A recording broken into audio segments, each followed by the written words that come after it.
begin with. I mean, honesty is the best policy right up front. Absolutely. I don't want to hear a room is extra. Tonight, almost live, it's America Tonight. 30 minutes of TV on the UBS network. Located on the UBS Broadcasting Mall in El Tacoma, California. The unfinished furniture capital of the world. With Gaylord and Holiday, neither of whom is a friend of mine or Bart's. The Honorable Marshall Petty, who claims you can't judge a man by what he does to a woman. The incomparable Jack Jones. And I've been a fan of his and, okay, who knows how long, but that's not important. Anyway, with the music of Happy Kind and the Mirthmakers, and me, I'm Jerry Hubbard. Hi, everybody. And now here's your host of mine, the Honorable Bart Kimball.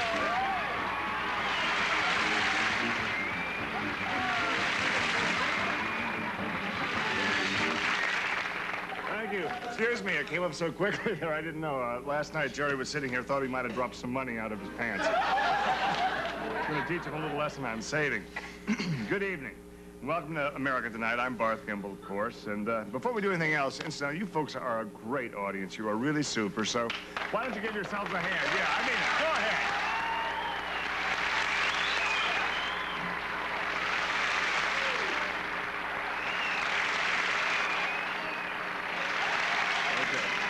Okay, that's just in case there's nothing on the show you particularly like. You still have the experience of appreciating something, and in addition, we'll have your applause on tape to use as needed. Okay, some of you may think that's funny. Go ahead, laugh. Go ahead, have a good laugh. Okay, good. We need that, too. I think we're all set. Thank you. Now, the meat of the matter. I've been reading about the troubles that Leon Spinks, the new heavyweight boxing champion, has been having.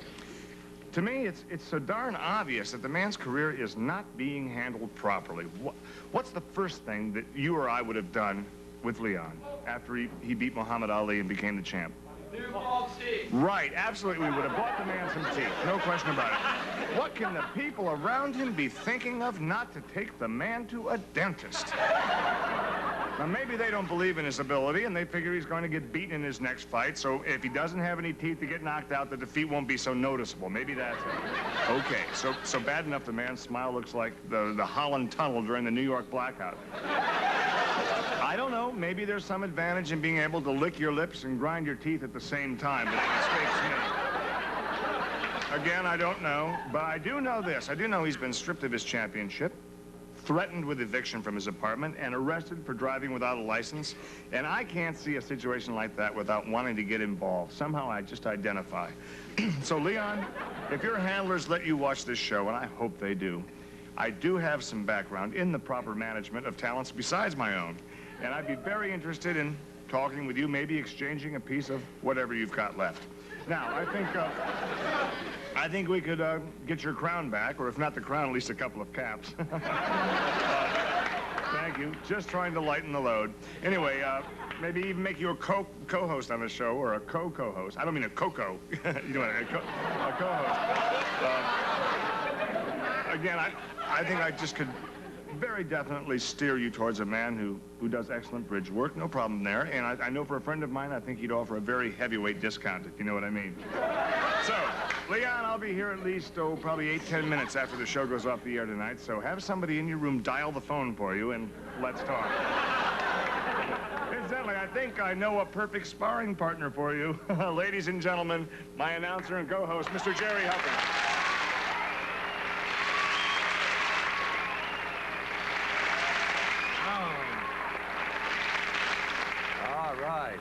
Yes, if Leon Spinks is watching, that was not idle talk. I did a little sparring, you know, when I was in high school. And really? Just after I got out, yeah.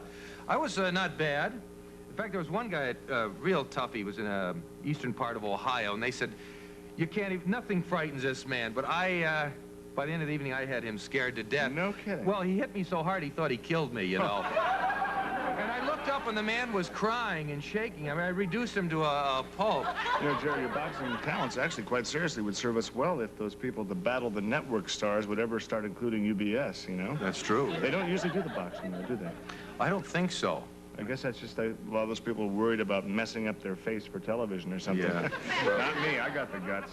I have no qualms at all about having you out there boxing for us. All right. All right. It's just great, and we look forward to that. And if you're out there from network stars, that's an offer, okay? All right.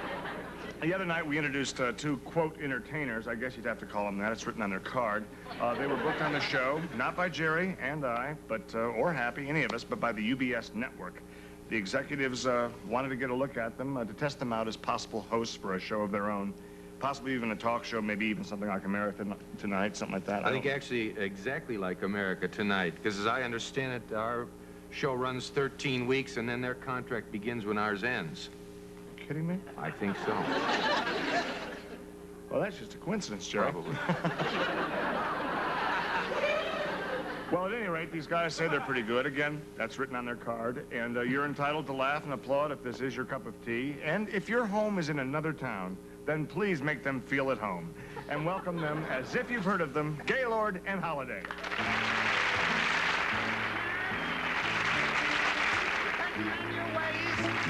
There are sinners out there tonight, smokers, drinkers, and wild women out there tonight. Yeah, and if I catch one. Here's a sinner. Where? You, sir. Huh? I want everybody to gaze on him. Gaze on him. A smoker, A smoker. a drinker. A drinker.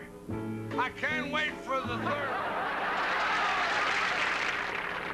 Do you save bad women? I certainly do. Well, save me two for Thursday. Why don't you give this business up? You ought to be a show business. Never mind the Show business? Yeah, you can be a great singer. You're kidding. I don't Maybe sing. an entertainer, huh? I don't sing, but I do play the violin. Yes, I do. You see? Where's your bow? I got it right here. Oh. Right here. See what you can do. I'm going to try a little bit here. Are you ready now? 1, 2, 3, 4.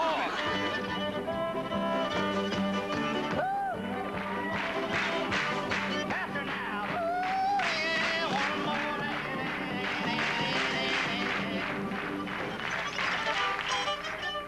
Eat your heart out, Rootback.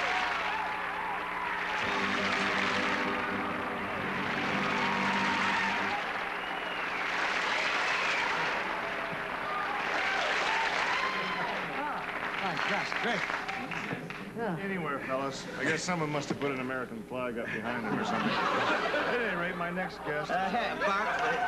Excuse me, but Mr. Nickerson wanted us to talk on the show tonight. He thought we should all have a nice conversation. I guess so. Of course, why not? Jerry, you read any good books? Where are we appearing next? Well, we want to go to Las Vegas and then we spend about 2 weeks there. How about the Seattle Marine?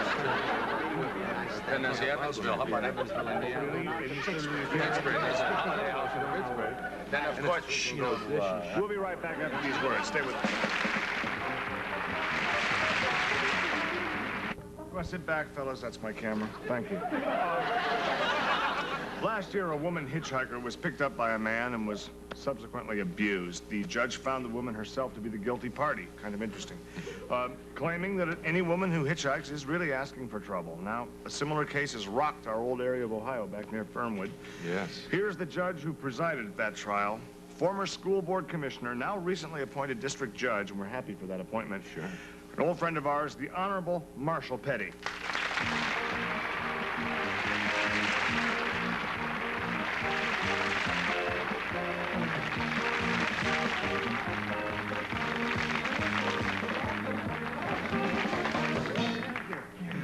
You know, I just happened to think there's an old saying people love to say, judge not, lest ye be not judged. But if it weren't for people like this, there'd never be decisions in court cases. That's absolutely true, Charlie. Good thinking. It's nice the way you just say these things off the top of your head without preparing. Yes. Great. Well, Your Horror. Your Honor. I'm sorry. I know you're here in California for some legal seminars and things like that. We appreciate your taking time out really to rush over here this way. Mm-hmm. I didn't mind rushing over.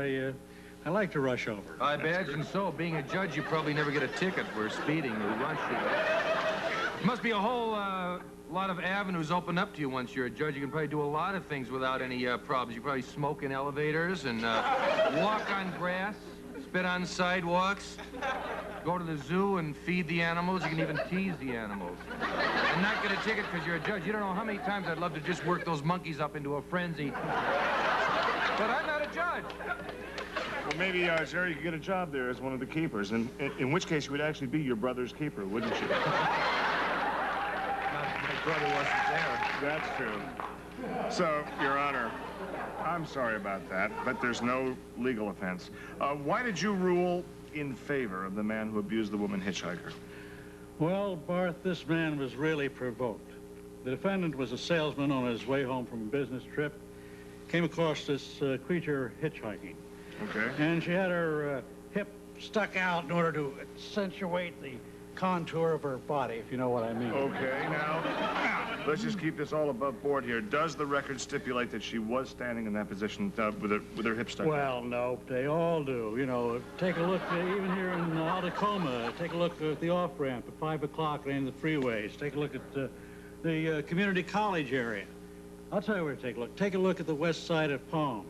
Take a look over there. Palm Street over there? Palm Drive, the west side of Palm. Is that one of the best places? I really don't know. I've only been here a few days. Right. Well, anyway, this salesman's driving along, and he sees this girl hitchhiking, pulls over, she gets to the car, they take off. Before he knows what happened, she hits the recline button, the seat goes back, and bingo. Oh, boy. That salesman was caught in the grip of hormones that that girl aroused. There were hormones all over that car.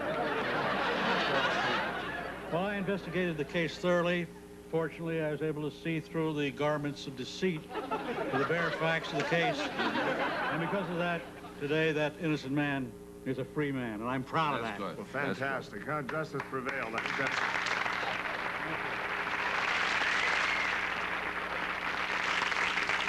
Your decision in this trial was certainly a landmark decision, no question about it. It's true. And yet it was not very popular with a lot of people. Well, that's true. Well, that's why I'm publishing actually a paper on the entire event, exactly as it happened in court. And I brought a few pages of it with me here. And That's a lot of typing. yes, Yeah. well, I have a secretary. That's great. And actually, this is my decision exactly as I read it in court.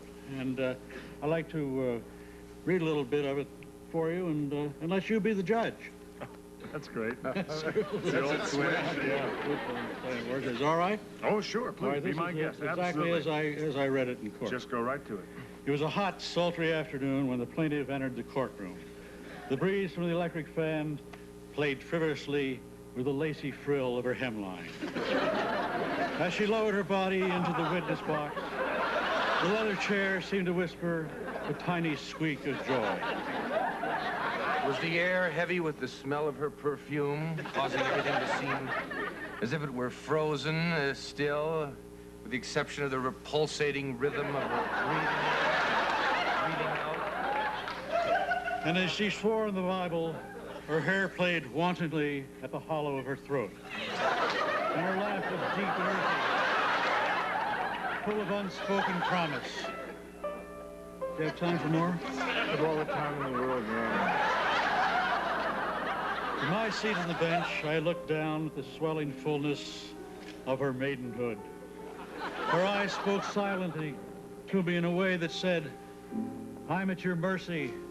Do with me as you see fit. You folks can go get a sandwich, okay? We'll be right back. Her lips parted nervously, and I beckoned for some kind of assurance. She beckoned to me, and I said, yes, I understood. I understood the line.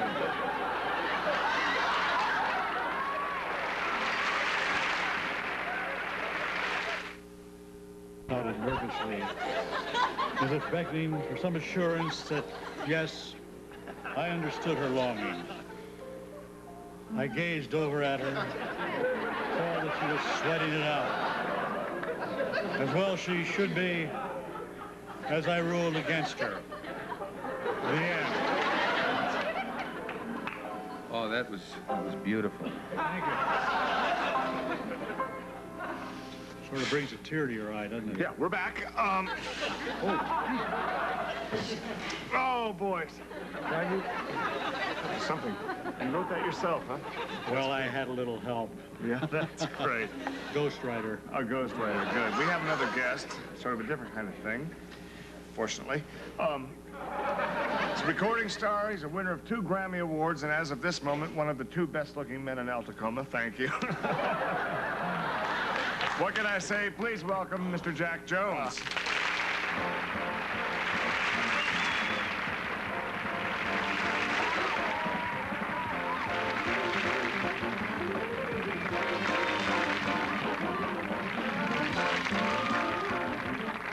So many times people say, oh, it's a real pleasure. It really is. I'm his biggest fan. Believe me, you're number 1 in my book. Thank you. Yeah. No, thank you for just hours and hours of enjoyment. You know, I've played all your records.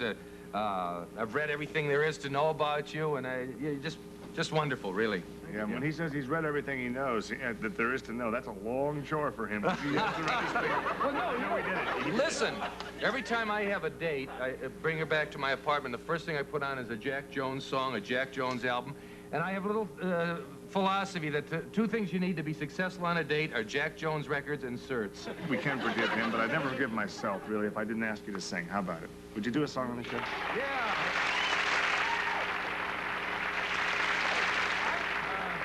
I want to hear it because I've heard his records a million times in my own place. But oh, come on, you can fake. I've heard you sing on record. I've never heard right from the horse's lips, though. All right, we got a great band over here, too. Well, listen, you know Wives and Lovers? Hey, little girl, go. Oh, There it is. yeah. That was Want me to do it 1962. sitting down, huh? Sure, that was 1962. You're right. And a Grammy. You're right. I'm- Absolutely right. Okay, I can't wait. Okay. And I wish I could just stop talking so I could hear it. Okay, ready? Me too. Here we go. Hey, little girl, comb your hair, fix your makeup. Don't think because there's a ring on your finger, you needn't try anymore. For wives should always be lovers too. Run to his arms the moment he comes home to you. I'm warning you. I'm warning you, Jerry. Come on, Jack, you were doing great. Sir, I think everybody would rather hear Jack sing than you. I'm sorry, I got carried away. I was probably singing too loud, but don't let me, okay, come on, sing it again. I'm sorry, I won't interrupt this time. Let's sing another one, okay? Sure. Do you know Lollipops and Roses? Yep. Good, let's do Call Me Irresponsible. Okay, call me irresponsible. Call me. Go ahead, take it. Unreliable. Throw in on endurable too. Unbelievable is the word you're looking for, Jerry. It's unbelievable. I'm so excited. Okay, no, this is great, though. This is great. Who of us is perfect? We're getting a little repertory here, kind of a medley, they call it. Happy, do you know, what is it, Dream the Impossible Dream? No. In whatever, oh, well, let's see. Come on, can you fake it in whatever key? Okay. Come on, you know, it goes like this. I'm not going to interrupt this time. To dream the impossible dream. To dream the impossible dream. To fight the unbeatable foe. To fight the unbeatable foe. To bear with unbearable To sorrow. bear with unbearable sorrow. To run where the brave dare not To run where the brave dare not go. To right the unrightable wrong. To love. You're in chase from afar. You're in chase from afar. Too weary. To try when your arms are too weary. To reach the irreachable star. This is my quest to follow that star.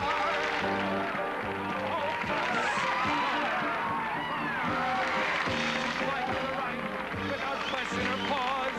To be willing to march into hell wherever.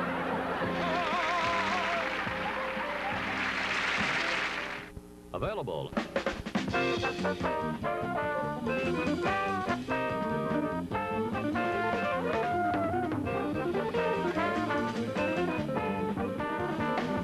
Well, great news. We're here for the 13 weeks at least, and you fellas are not going to be getting a talk show. But you will be getting your own special here on UBS. Oh. So they're not going to be replacing our show after all, huh? That's right. Well, that's a shame, because they were dynamite talent. Jerry, you don't want to be replaced. No, I don't. Oh. Okay. It's a 1-hour special. It's called 60 Minutes to Kill, and I think you're just the guy for it. Well, that's our show for tonight. I want to thank you for being here. Best of luck. Marshal Petty, I know you have a hard case to get back to, and I just hope you take care of that as best you can, okay? And I've been enjoying going through your brief here. Jack, isn't it something? Our special guest, Mr. Jack Jones, and it certainly was a thrill hearing you sing. Yeah, I loved it. I thought it was terrific. I now understand why people like him make records and don't always count on simply doing it live. Thank you, Jerry, for ruining that. We'll be back tomorrow night. Stay with us. Bye.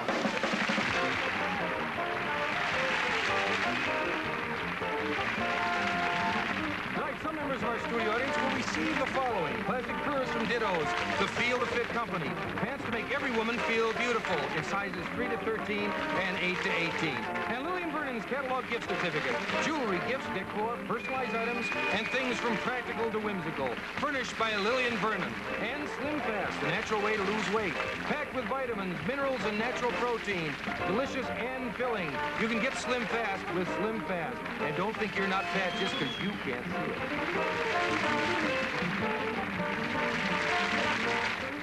Tonight at 11 on Monty Python, it's The Naughtiest Girl in the School, starring the men of the 14th Marine Command. And next, When the Worlds Collide. Dave Cameron is the Honorable Marshal Petty, and a special guest appearance by Jack Jones.